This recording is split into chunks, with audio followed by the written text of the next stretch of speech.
আসসালামু আলাইকুম সবাইকে। আবারও একটি ট্রাভেল ব্লগ নিয়ে চলে এসেছি। টিকিট দেখে তো বুঝতেই পারছেন আমরা মেট্রোতে জার্নি করেছি। তো গতকাল শুক্রবার ছিল। আমরা দিয়াবাড়ি যাব বলে বেরিয়েছিলাম। তো ভাবলাম যে আ আগারগা যেহেতু যাব তো মেট্রোতে যাই। তো আগারগা থেকে উত্তরা পর্যন্ত ভাড়া ছিল ৳৬০। একেবারে এখানে ভিড়ই ছিল না। খুব সুন্দর মতো আমরা টিকিটটা কেটে স্টেশনের উপরে চলে গেলাম। ওই দেখেন কত ভিড় ট্রেনের ভিতর। ফ্রাইডে একেবারে অনেক ভিড় ছিল। তো যাই হোক আমরা ট্রেনের জন্য ওয়েট করতেছি। পরে ট্রেন আসলো। আর লেডিস বগিতে দেখেন কি অবস্থা। সবাই কাশফুল দেখার জন্য যাচ্ছে। সবাই আমরা একেবারে এখানে উত্তরা পর্যন্ত সবাই ছিলাম। তো এই তো আমার কাজিন। তো দাঁড়িয়ে থেকে আর কি করব, কয়েকটা স্ন্যাপ নিলাম। খুব অপরূপ লাগছিল দৃশ্যগুলো। আর বৃষ্টির পর যেন আরও ফুটে উঠেছে। এত সুন্দর লাগছে। তো কয়েকটা দৃশ্য নিলাম। ভালোই লাগছিল।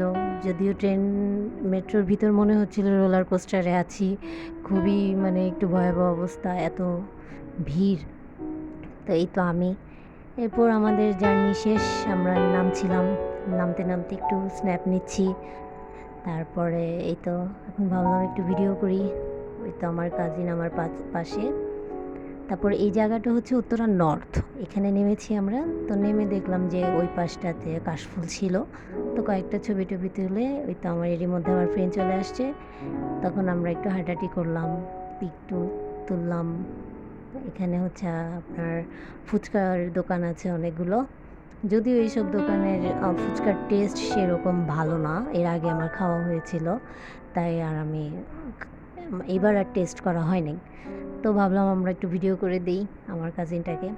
তো এইভাবেই আমরা ঘুরছিলাম। ঘুরতে, ঘুরতে পরে দেখেন কি সুন্দর আকাশটা। সবাই এখানে এত পরিমাণ মানুষ আসছে ঘুরতে ফ্রাইডে দেখে। তো এখানে অনেকগুলো রিক্সা আছে। এখান থেকে ইজিলি আর কি হাউস বিল্ডিং যাওয়া যায়। যারা হাউস বিল্ডিং থেকে আসবে ৳৭০ মতো ভাড়া লাগে। ৭০-৮০ টাকা। একটু দামাদামি করা লাগে। এই তো। বা লেগুনাতেও আসা যায়। লেগুনাতে ভাড়া হয়তো ৳৩০ নিবে। লেগুনাতে কখনো আসা হয়নি। তো ওই তো এইখানে গার্ডেনের এদিকে চলে আসলাম। ভেবেছিলাম বোটে উঠবো। কিন্তু বোট যে নড়বড় করে শাড়ি পরে খুব রিস্ক লাগছিল। তাই পরে আর ওঠা হয়নি। আমরা ৩ জনে কেউই উঠলাম না। তো এখানে অনেক মানুষই ছিল। তো সারাদিন ঘোরাফেরার পর এখন তো যাওয়ার বেলা সন্ধ্যা হয়ে গেছে। পরে আমরা আবার মেট্রোতে টিকিট কেটে উপরে আসলাম। ওয়েট করতেছিলাম কখন আসবে ট্রেন। এখানে একেবারেই খালি ছিল। উত্তরা থেকে ওঠার সময় একেবারে খালিই থাকে অ্যাজ ইউজুয়াল। তো এখন দেখেন কি সুন্দর আমরা আরাম করে সিট পেয়েছি। এই তো আজকে এতটুকুই। সবাই দোয়া করবেন। টাটা।